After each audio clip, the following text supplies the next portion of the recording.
Hello, welcome to the Jugnu IAS academy. आज हम start कर रहे हैं 11th क्लास की फाइन आर्ट्स की बुक NCERT का 7th चैप्टर। इससे पहले 1 से लेकर 6 तक जो चैप्टर हैं वो मैंने ऑलरेडी कवर कर दिए हैं, तो आप उसको देख सकते हैं। तो इससे पहले कि हम पूरा चैप्टर स्टार्ट करें, हम पढ़ेंगे कुछ नोट्स जो कि इसी चैप्टर से रिलेटेड है और ये बिल्कुल आसान कर देंगे आपको ये चैप्टर समझना। और 1 to 1 बिल्कुल लाइन टू लाइन हम इसको एक्सप्लेन करेंगे और आपको ये बहुत इजीली अंडरस्टैंडेबल हो जाएगा। ठीक है, आप इसको आसानी से समझ सकेंगे। तो चलिए पहले हम नोट्स पढ़ते हैं, फिर हम चैप्टर को कवर करेंगे। राइट, तो ये नोट्स है। ब्रॉन्ज स्कल्पचर, सबसे पहले हम इंट्रोडक्शन देखते हैं। Apart from the sculpturing in terracotta, यहाँ पे स्टोन एंशियंट इंडियंस टाइम में जो आर्टिस्ट थे वो ब्रॉन्ज के स्कल्पचरिंग में बहुत ही ज़्यादा माहिर थे। ना सिर्फ ब्रॉन्ज के बल्कि टेराकोटा और स्टोन के स्कल्पचर भी ये बनाते थे और काफ़ी इनको स्पेशलिटी हासिल थी इसमें। राइट, लॉस्ट वैक्स टेक्निक जो है, जिसको हम सेरेपर्डू प्रोसेस भी कहते हैं, इसको इंडस वैली के टाइम से जाना जाता है और ये प्रोसेस जो कि आज भी प्रेवलेंट है। ठीक है, इसका प्रोसेस आज भी यूज़ किया जाता है। ब्रॉन्ज जो है वो एक एलॉय और कॉपर और टिन के मिक्सचर से बनता है। समटाइम जिंक जो है इसमें जिंक भी इसमें ऐड किया जाता है, लेकिन जो मोस्ट ऑफ द कंपोनेंट इसमें होता है वो कॉपर का ही होता है। राइट, अब अलॉय मेकिंग प्रोसेस जो होता है वो कुछ मेटल्स होते हैं जिसको मिक्स किया जाता है इसमें, और जिसको जाना जाता है कि जो कि एंशियंट इंडियंस के द्वारा जाना जाता था कि अलॉय का जो अलॉय मेकिंग प्रोसेस जो है वो एक मिक्सिंग मेटल है जो कि एंशियंट इंडियन के द्वारा जाना जाता था। राइट, ब्रॉन्ज स्कल्पचर और जो स्टैचूज थे वो various icons of Hinduism, Buddhism और जैनिज्म के टाइम पे फाउंड हुए हैं, जो कि इंडिया के वेरियस पार्ट्स में फाउंड हुए हैं, जिसकी अगर डेटिंग देखी जाए तो वो 2nd सेंचुरी CE से लेकर 16th सेंचुरी CE तक के देखे गए हैं। मोस्ट ऑफ द इमेजेस जो होती है वो यूज़ होती थी, वो रिलीजियस थी, रिचुअलिस्टिक पर्पसेस के लिए यूज़ होती थी। राइट, जो मेटल कास्टिंग प्रोसेस है वो यूज़ होता था for making articles of daily use like utensils वगैरह। ठीक है, कुछ बर्तन्स वगैरह बनाने के लिए ये कास्टिंग प्रोसेस ये सब यूज़ होता था। ठीक है, तो चलिए हम चैप्टर में देख लेते हैं। Indian sculpture had mastered the bronze medium. जो इंडियन स्कल्पचर्स हैं आप देखेंगे तो वो ब्रॉन्ज मीडियम में जो है वो मास्टर्ड है। राइट, इसका अगर हम कास्टिंग प्रोसेस देखें तो वो भी एक टेराकोटा स्कल्पचर कार्विंग स्टोन के भी पाए गए हैं। ना सिर्फ ब्रॉन्ज में इनको मास्टरी हासिल थी बल्कि टेराकोटा और स्टोन के कार्विंग में भी इनको स्पेशलिटी हासिल थे, जैसा कि हमने नोट्स में देखा। तो आप देखते जाइए, मैंने जो शॉर्ट में बताया है वो इसमें भी देखने को मिलेगा। राइट, ये बिल्कुल इजी हो जाएगा, आपको इजीली ये रिमेंबर हो जाएगा। राइट, याद हो जाएगा। सेरेपर्डू लॉस्ट वैक्स जो प्रोसेस है वो कास्टिंग प्रोसेस जिसको कहा जाता है, ये इंडस वैली के टाइम से जाना जाता है, इंडस वैली कल्चर के टाइम से। लेकिन along with it was discover the process of making alloy. मैंने नोट्स में बताया था कि जो इनको अलॉय मेकिंग का प्रोसेस भी पता था, जैसे कि कॉपर, जिंक और टिन को मिक्स करके ब्रॉन्ज कैसे बनाते हैं, इनको ये भी पता था। ब्रॉन्ज स्कल्पचर और स्टैचूज ऑफ बुद्धिस्ट और हिंदू और जैन सॉरी हिंदू और Jain icons have been discovered from many regions. Hindu, Buddhism और जैन्स के जो कुछ आर्टिकल्स हैं वो डिस्कवर हुए हैं बहुत सारे रीजन्स में इंडिया के, जिसकी डेटिंग हमें 6 से 16th सेंचुरी की लगती है। ठीक है, most of this were used for ritual worship. इसमें से ज़्यादातर जो चीज़ें हैं वो रिचुअल वर्शिप्स के लिए यूज़ होती थी और इसकी जो ब्यूटी है एस्थेटिक अपील करती है। और सेम टाइम अगर हम देखें तो मेटल कास्टिंग प्रोसेस भी लगातार कंटिन्यू रहा है और utilize for making articles for various purposes of daily use. ठीक है, कुछ आर्टिकल्स बनाए गए हैं जो डेली पर्पसेस के लिए यूज़ होते थे, जैसे कि कुछ बर्तन जो कि कुकिंग के लिए यूज़ होते थे, ईटिंग के लिए, ड्रिंकिंग के लिए, एक्सेट्रा। अगर हम प्रेजेंट डे में देखें तो जो ट्राइबल कम्युनिटीज़ हैं वो इस चीज़ को यूटिलाइज़ करती हैं। लॉस्ट वैक्स प्रोसेस से बनाए गए कुछ उनके आर्ट और एक्सप्रेशंस हमें देखने को मिल जाते हैं। जो देखें तो जो डांसिंग गर्ल है फ्रॉम मोहनजोदारो एक अर्लीस्ट ब्रॉन्ज स्कल्पचर है जो कि डेटेबल है 2500 BCE के। एक जो बहुत इंपॉर्टेंट लाइन है कि पूछा जा सकता है यूपीएससी के प्री के एग्जाम में कि अर्लीस्ट ब्रॉन्ज स्कल्पचर इनमें से कौन है। 4 ऑप्शन दे देंगे, बीच में डांसिंग गर्ल भी होगी। तो मोस्ट ऑफ द टाइम जो है वो आप गलत कर देते हो, क्योंकि जो अर्लीस्ट ब्रॉन्ज स्कल्पचर है वो डांसिंग गर्ल है, राइट, जो कि मोहनजोदारो में फाउंड हुई है। इसका अगर हम डेट देखें तो 2500 BCE के पाई गई है। जो इसके लिम्स है, टॉर्सो हैं, वो फीमेल फिगरिंग के, वो सिंप्लीफाई किए गए हैं टर्बुलर फॉर्म में, right. Similar group of bronze statues have been discover from the archaeological observation at Daimabad Maharashtra में भी सिमिलर टाइप के जो ब्रॉन्ज स्कल्पचर्स हैं वो फाउंड हुए हैं। इनका डेट देखें तो 1500 BCE के अराउंड है, right. Significant is the chariot, the wheel of which are represented in simple circular shape, while the driver or human rider have been elongated. Bulls in the forefront are modeled in the study form, ठीक है। कुछ chariot पाए गए हैं जिसमें wheels भी दिखाया गया है और एक ह्यूमन जो कि उस पर राइड कर रहा है, काफ़ी एलोंगेटेड फॉर्म में दिखाया गया है। और इसका जो फोर फ्रंट जो मॉडल किया गया वो बिल्कुल स्टडी फॉर्म में है। ये आप देख सकते हैं, चोला ब्रॉन्ज है, तमिलनाडु में पाया गया है, कलिया दामन का है, राइट। इंटरेस्टिंग इमेजेस जो है जैन तीर्थंकारा की वो भी डिस्कवर हुई हैं चौसा बिहार में, जो कि कुषाण पीरियड से बिलोंग करती हैं। इसको मैं हाईलाइट कर देती हूँ, 1 मिनट।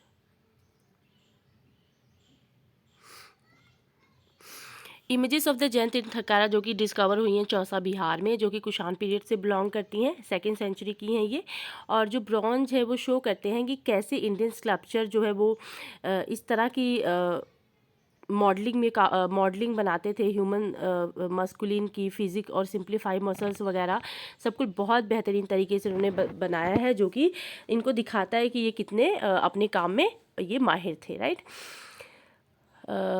रिमार्केबल है कि जो डिपिक्शन है आदिनाथ और ऋषभनाथ का, ठीक है, जो कि आइडेंटिफाई करते हैं with long hair locks dropping to his shoulders. उनके जो हेयर लॉक्स हैं हुए हैं और जो ड्रॉपिंग इनके शोल्डर्स पे है वो भी काफ़ी फाइन तरीके से दिखाई गई है।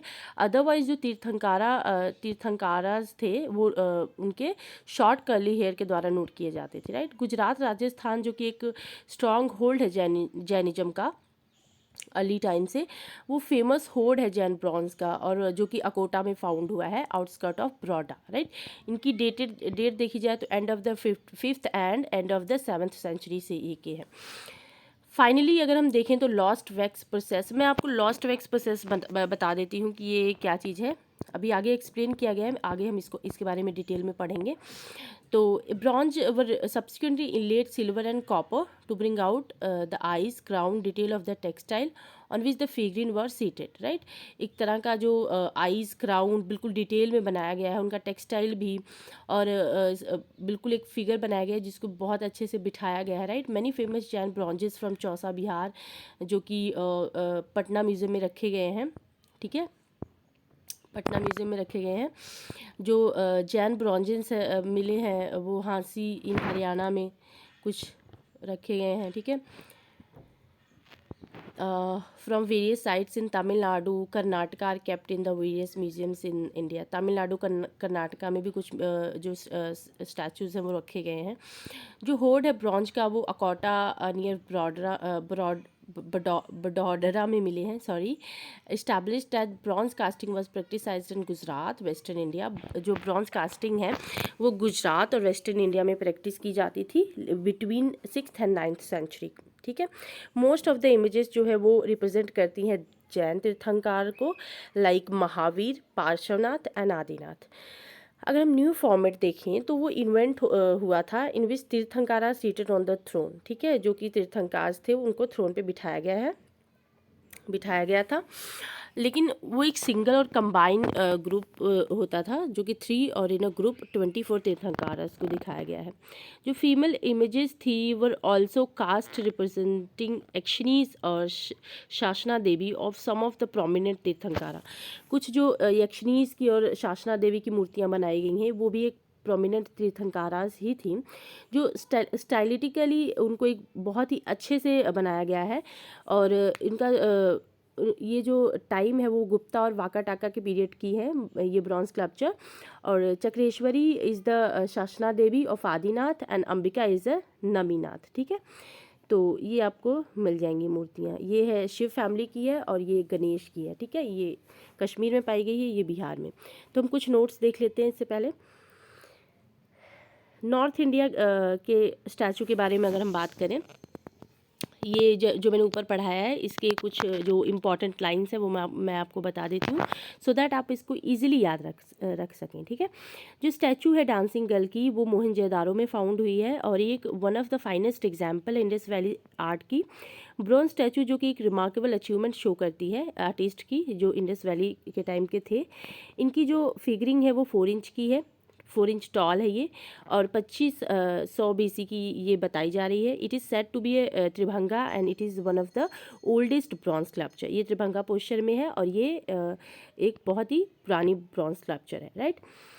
चैरियट जो कि दैमाबाद में फाउंड हुआ है और इसका जो टाइम पीरियड है वो 1500 BC का है। इमेजेस जो है वो जैन तीर्थंकारा के भी फाउंड हुए हैं, जो कि फाउंड हुए हैं इन चौसा बिहार, जो कि बिलोंग करते हैं कुषाण पीरियड के। और इनकी जो पीरियड बताया गया है वो 2nd सेंचुरी CE का बताया गया है, राइट।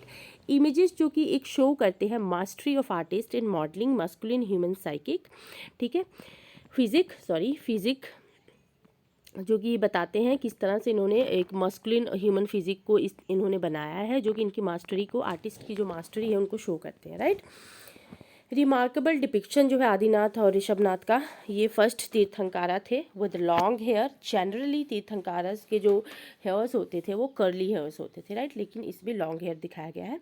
बुद्धा इमेजेस जो कि नॉर्थ इंडिया में फाउंड हुए हैं, particularly in UP and Bihar में। ठीक है, standing Buddhas with the right hand in abhaya mudra. एक स्टैंडिंग बुद्धा जो पाया गया है, राइट हैंड उनका जो है वो अभय मुद्रा में है। गुप्ता और प्री गुप्ता पीरियड का बताया जाता है। और संघाती एक संघाती है जो कि उनका जो रोब है वो रैप्ड है ओवर शोल्डर और टर्न करता है राइट आर्म में, while the others and of the rope covers the left arm. ये इतना इंपॉर्टेंट नहीं है बट फिर भी नॉलेज के लिए मैं बता दे रही हूँ। क्लोथ्स जो है बुद्धा के बिल्कुल वो थिन है। ठीक है, यूथफुल प्रोपोर्शनेट फिगर्स हैं वहाँ पे बहुत ही अच्छे बुद्धा के।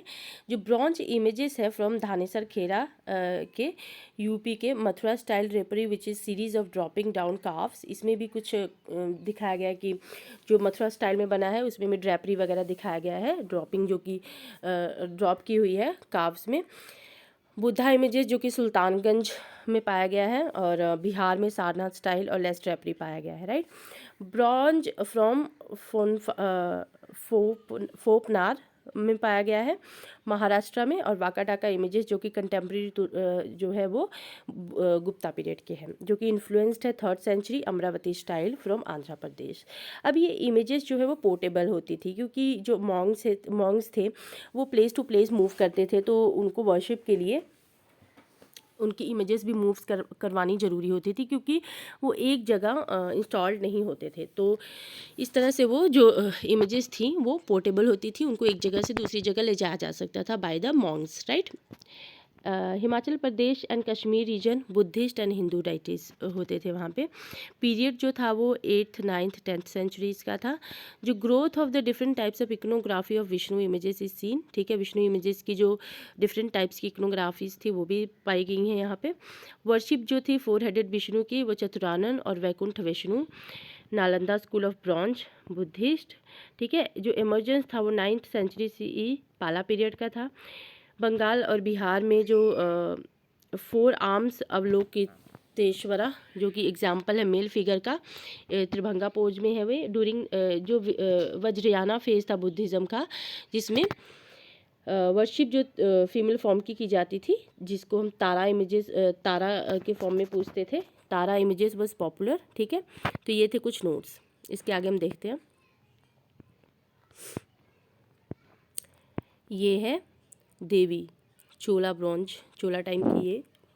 ठीक है, End of the drapery is wrapped over and left arm. Eventually the plates are held by the extended hand of same arms.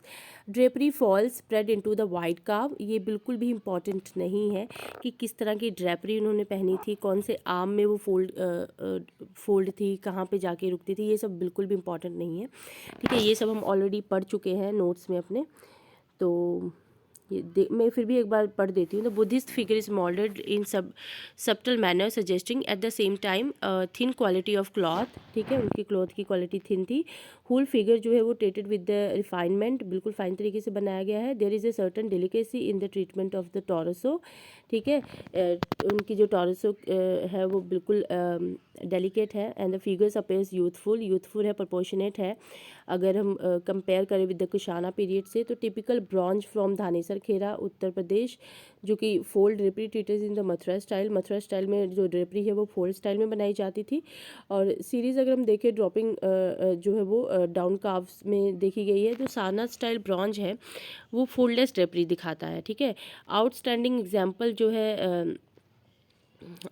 is that of Buddha image at Sultanganj, Bihar, which is quite a monumental bronze figure. Typical refined style of this bronze is the hallmark of the classical quality. वाकाटा का bronze images जो थी बुद्धा की from the फोमनार Maharashtra, ये contemporary है with Gupta period bronze. They show the influence of Amravati style, ये हम already पढ़ चुके हैं, right.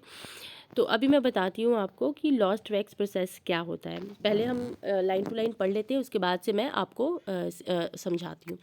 Lost wax technique is a technique used for making objects of metal, specially in Himachal Pradesh, Orissa, Bihar, Madhya Pradesh, West Bengal.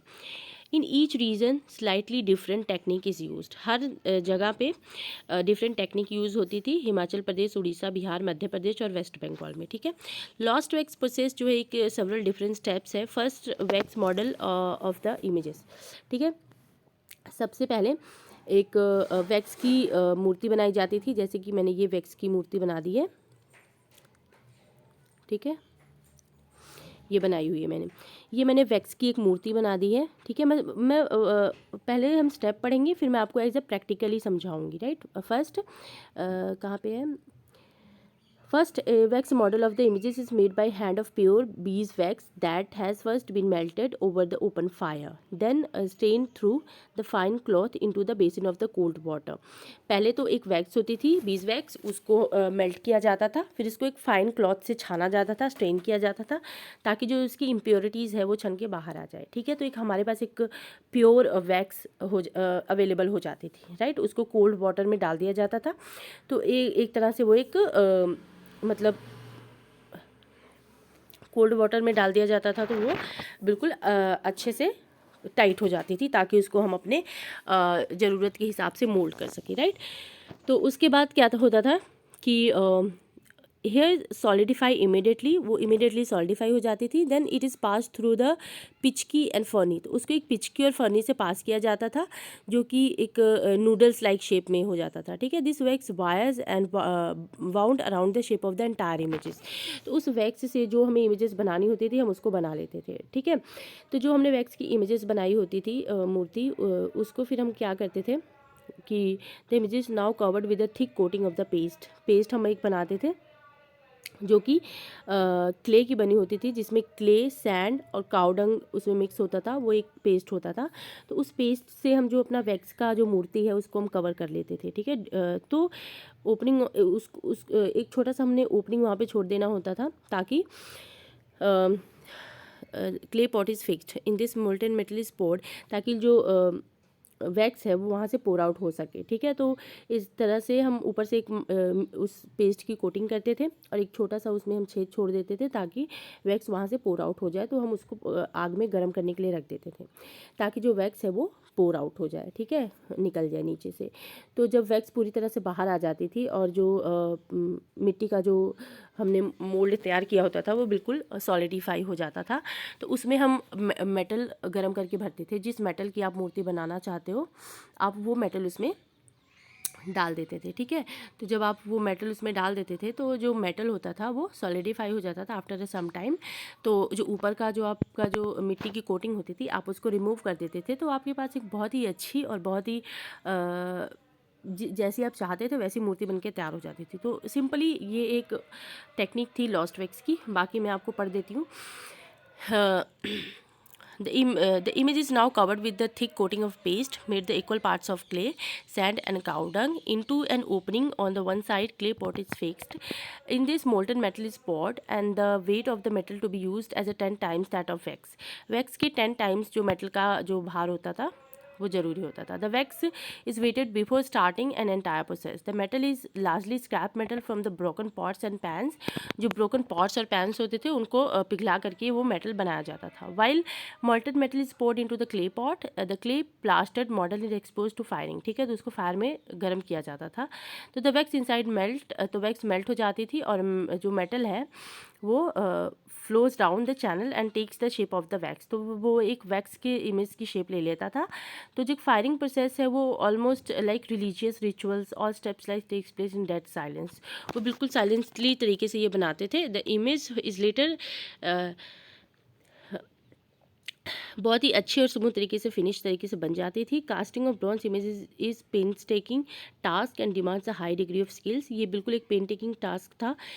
इसमें हाई डिग्री ऑफ स्किल्स की ज़रूरत पड़ती थी. कोई ऐसा पर्सन इसे नहीं बना सकता था जिसको इसके बारे में बहुत कम नॉलेज हो. तो सम टाइम देखा जाए तो अलॉय जो कि 5 मेटल से बनता था, silver, gold, copper, brass and lead. ये जो कि bronze use for cast bronze images, जो ब्रॉन्ज के इमेजेस को बनाने के लिए ये यूज़ किया जाता था. ठीक है, इससे पहले हम आगे बढ़े, हम अपने नोट्स देख लेते हैं. राइट, साउथ इंडिया में किस तरह की टेक्निक वगैरह यूज़ होती थी उस समय, कल्चर का वहाँ पे क्या रोल था वो हम देख लेते हैं. साउथ इंडिया में जो ब्रॉन्ज कास्टिंग टेक्निक थी वो इमेजेस बिल्कुल जेनिथ पे थी south during the medieval period. और पल्लवास के टाइम का देख लेते हैं. तो बेस्ट पल्लवास ब्रॉन्ज अगर हमने देखा है तो आइकन ऑफ शिवा का देखा है इन आर्धा पर्यंका असाना में, जो कि one leg kept dangling, right hand in achmana mudra indicating he's about the consume poison. ऐसा दिखा रहे हैं कि वो पॉइजन कंज्यूम कर रहे हैं, जो कि 8th सेंचुरी का है. चोला के टाइम में देख लेते हैं. चोला ब्रॉन्ज जो है एक most sought after today in world of art. बहुत ही ज़्यादा इन्होंने दुनिया की आर्ट में कंट्रीब्यूट किया है. पीरियड जो इनका था 10th से 12th सेंचुरी से का था. अगर हम देखें तो exquisite piece of art develop during this period and technique is still practice as in South India. ये टेक्निक अभी भी साउथ इंडिया में प्रैक्टिस की जाती है, पर्टिकुलरली इन कुंभाकोणम में. ठीक है, great period of Chola bronze जो कि एक widowed queen Sembiyan Mahadevi 10th century का है. जो वर्ल्ड फेमस इमेज है शिवा की है एज ए नटराज, जो कि हमने बताया था आपको. Wide range of Shiva iconography is Tanjore region में पाई गई है ये. एंड कल्याण सुंदरम मूर्ति जो कि 9th सेंचुरी की है, और इसकी जो ये रिप्रेजेंट करती है मैरिज की by 2 separate statue, Shiva and Parvati's marriage और पानिग्रहणा. ठीक है, और अर्धनारीश्वरा इमेज है जो कि एक शिवा और पार्वती का यूनियन रिप्रेजेंट करता है. और इंडिपेंडेंट इमेज जो है वो पार्वती की भी वहाँ पे मौजूद है.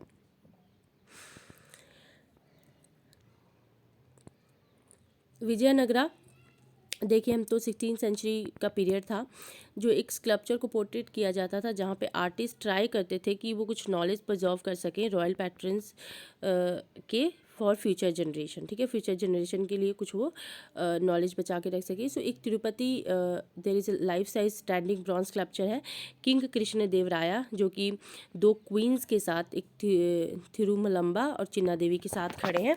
ये एक ब्रॉन्ज का स्कल्पचर है. फिज़िकल बॉडी जो है बहुत ही ज़्यादा ग्रेसफुल है और अभी भी इम्पोज करती है. और king and his queen are playing posture namaskar mudra. King और क्वींस का जो पोस्चर वो नमस्कार मुद्रा में है. ठीक है, आंध्र प्रदेश in the 3rd century CE. At the same time, there is a significant change in the draping style of monk's robe. Buddha's right hand in Abhaya Mudra. ये सब हम पढ़ चुके हैं. Drapery lying at right side of the body and contour, result of the continuous flowing line in the side of the figure. ये सब हम already पढ़ चुके हैं. राइट, अगर आपको 1 to 1 सुनना है, लाइन टू लाइन, तो मैं पढ़ देती हूँ एक बार।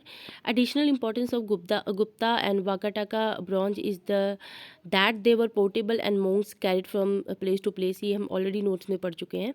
Purpose of the individual worship and installed in Buddhist vihara, and in this manner the refined classical style spread to different parts of India and Asian country overseas। इस तरह से जो ये चीज़ें हैं वो ओवर इंडिया ओवरसीज़ भी स्प्रेड हुई। हिमाचल प्रदेश और कश्मीर रीजन में जो प्रोड्यूस किया गया bronze images of Buddhist deities as well as Hindu gods and goddesses, जो most of the were created during the 8th and 9th and 10th centuries. अब ये बहुत ही ज़्यादा अलग स्टाइल की थी, और इनका अगर हम कंपेयर करें with bronze from the other parts of India, तो अगर हम नोटवर्दी देखें डेवलपमेंट, तो ग्रोथ जो है different types of iconography of Vishnu images. Four head Vishnu also known as a Chaturanan और Vaikuntha Vishnu was worshipped in this region. इनका जो सेंट्रल फेस है वो वसुदेव का है, ये आप देख सकते हैं। ठीक है, हिमाचल प्रदेश में मिली है ये। Other two faces that are Narasimha और वराह का। अदर टू फेसेस जो है वो नरसिम्हा और वराह का, जो बीच वाला है वो देव का है। ठीक है, वसुदेव का है। The Narasimha avatar Mahishasuramardini Durga images of Himachal Pradesh are among the very dynamic bronzes from this region. ये महिषासुरमर्दिनी का जो कि हिमाचल प्रदेश में पाया गया है, बहुत ही इंपॉर्टेंट एग्जाम्पल है। बुद्धिस्ट सेंटर अगर हम देखें like Nalanda of the bronze casting emerged around the 19th century during the rule of Pala dynasty in the Bihar, Bengal and Bengal region। अगर हम देखें तो जो Nalanda school of bronze casting जो कि 9th सेंचुरी के अराउंड इमर्ज हुआ during the rule of पाला डायनेस्टी, जो कि बिहार बंगाल रीजन में था। अगर हम इसका गैप देखें तो कुछ सेंचुरी का था, और स्कल्पचर जो कि Kurkihar near Nalanda were able to revive the classical style of the Gupta period. Right, एक जो रिमार्केबल ब्रॉन्ज है 4 armed Avalokiteshvara which is good example of the male figure in graceful tribhanga posture. Worship जो होती थी वो फीमेल गॉडेसेस की भी होती थी, और जो पार्ट ऑफ द ग्रोथ है विजया फेस का वो बुद्धिज़्म में ही था। इमेजेस जो थी तारा की वो बहुत ही ज़्यादा पॉपुलर थी, जो कि थ्रोन पे सीट बैठी हुई हैं, और she is accompanied by the growing curvilinear lotus stalk and her right hand is the abhaya mudra. ये देख सकते हैं आप तारा की इमेज। ठीक है, ब्रोंज कास्टिंग टेक्निक जो थी वो ब्रोंज इमेजेस को बनाने के लिए यूज़ होती थी। ये एक ट्रेडिशनल आइकन्स होता था जो कि high stage of development in South India during the medieval period था। ऑल्दो अगर हम देखें तो जो ब्रोंज इमेजेस थी वो बहुत ही ज़्यादा अच्छे तरीके से कास्ट की जाती थी ड्यूरिंग द पल्लवा पीरियड और 8th और 19th सेंचुरी में, लेकिन कुछ जो मोस्ट ब्यूटीफुल और अच्छी चीज़ें थी, अच्छे स्टैचूज़ थे, वो प्रोड्यूस्ड हुए थे ड्यूरिंग द चोला पीरियड, जो कि तमिलनाडु में था from the 10th and 12th century. Technique जो थी आर्ट की जो कि ब्रॉन्ज इमेजेस का उस समय फैशन था, एंड स्टिल स्किलफुली जो कि साउथ इंडिया में प्रैक्टिस की जाती थी, पर्टिकुलरली इन कुंभाकोणम में। हम इसका देख लेते हैं नोट्स। नटराज का शिवा का डांस था जो कि एसोसिएटेड है end of the cosmic world. Nataraja means lord of the dance. Shiva is seen balancing on his right leg. Shiv ji right leg से बैलेंस कर रहे हैं खुद को, और जो उनका फुट है वो जो कि सरपास कर रहा है, सप्रेसिंग कर रहा है अप्समरा को। अप्समरा एक डेमॉन है, ठीक है, जो कि फॉरगेटफुलनेस और इग्नोरेंस है। His left hand is bhujanga trasita stance. जो लेफ्ट हैंड है वो भुजंग त्रसिता स्टांस है, जो कि किकिंग अवे द त्रिभुवा ऑल्यूजन को किक करता है, भगाता है, ठीक है, डिवोटी के माइंड से। और 4 आर्म जो कि आउट स्टैचेज है। मेन राइट हैंड जो है वो अभ्यस्था है। अपर राइट हैंड जो है वो एक डमरू होल्ड करता है, जो कि शिव जी का फेवरेट म्यूजिकल इंस्ट्रूमेंट है and percussion instrument to keep rhythm. Main left hand is in dolahasta and connect with the right hands अभ्यस्था, ठीक है। Upper left hand carries a flame. जो अपर लेफ्ट हैंड है वो एक फ्लेम कैरी करता है। एंटायर जो डांसिंग फिगर है वो सराउंड किया गया है एक ज्वाला से, ज्वाला माला और एक गार्लैंड ऑफ फ्लेम्स से, जो कि शिवा का locks fly on other side touching the jwala mala, ठीक है। Many variations of this model are found. ठीक है, Shiva is associated with the end of the cosmic world, same things यहाँ पर भी लिखी हुई हैं, which is dancing position is associated in this Chola period bronze sculpture his been shown balancing himself on his right leg and suppressing the Apasmara demon ignorance और forgetfulness and with the foot of same leg. Same time उन्होंने अपना जो left leg raise किया है जो कि भुजंग त्रस्त stance को दर्शाता है, विच जो कि एक तिरोभावा को रिप्रेजेंट करता है, और वो किक अवे करते हैं माया इल्यूजन को डिवोटी के माइंड से। और उनका जो 4 आर्म है वो आउट स्ट्रेचेज है, और मेन राइट हैंड जो है वो अभय हस्ता के पोज में है, जो कि एक जेस्चर सजेस्ट करता है। Upper right hold the damru, his favourite musical instrument, keep the beat taal, ताकि बीट ताल को बनाए रखें। The upper limit hand carries a flame while main left hand is held the dhola hasta, जो कि एक चीज़ को दिखाता है। उनका जो हेयर लॉक जो हेयर है वो ज्वाला माला को वो टच करता है। ठीक है, ड्यूरिंग द 10th सेंचुरी अगर हम देखें तो जो विडोड चोला क्वीन है वो Sembiyan Mahadevi. Chola bronze are the most sought after collectors items by art lover all over the world. ठीक है,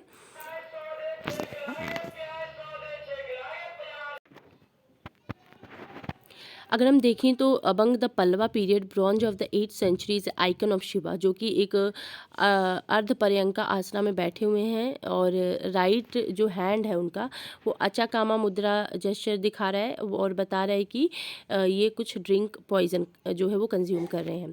जो इनका वेल नोन डांसिंग फिगर है शिवा का, नटराज का, वो फुली डेवलप्ड है ड्यूरिंग द चोला पीरियड, और मैनी वेरिएशंस जो है कॉम्प्लेक्स ब्रॉन्ज इमेजेस की वो भी यहाँ पे फाउंड हुए हैं। इनका wide range of Shiva iconography was involved in the Tanjavur region of Tamil Nadu। 9th century का जो कल्याण सुंदरम मूर्ति है वो highly remarkable है for the manner in which Paninghrana ceremony of the marriage is represented by 2 statues, Shiva with his extended right hand except the Parvati's bride's right hand। ठीक है, who is depicted with the bashful expression and taking the step forward। जो union है शिव और पार्वती का बहुत ही ज़्यादा बेहतरीन तरीके से रिप्रेजेंट किया गया है। अर्धनारीश्वर मूर्ति जो कि सिंगल इमेज है, ब्यूटीफुली इंडिपेंडेंट फिगरिन है जो कि पार्वती का दिखाया गया है, standing in graceful tribhanga posture. अब ड्यूरिंग द 16th सेंचुरी अगर हम देखें तो जो कि विजयनगरा पीरियड के नाम से जाना जाता है आंध्र प्रदेश में, sculpture experiment with the portrait sculpture in order to preserve knowledge of the royal pattern for posterity. अगर हम देखें तिरुपति एक life size standing portrait statue है और कास्ट इन द ब्रॉन्ज, और डिपिक्ट किया गया है चिन्ना देवी, डिपिक्ट किया गया है कृष्ण देव राय जो कि 2 क्वींस के साथ खड़े हैं, तिरुमलम्बा और चिन्ना देवी के साथ। ये कंबाइन है जो कि दिखाता है कि ये दोनों जो है एक नमस्कार मुद्रा में खड़े हैं। ठीक है, तो चैप्टर जो है वो समाप्त होता है, दैट इज़ इट। और नेक्स्ट चैप्टर बहुत ही जल्द आएगा। अगर आपको ये समझ आया हो, अच्छा लगा हो, तो प्लीज़ जो है वो लाइक करें, सब्सक्राइब करें, और इस मेरे हार्ड वर्क को अप्रिशिएट करें। So thank you so much for watching.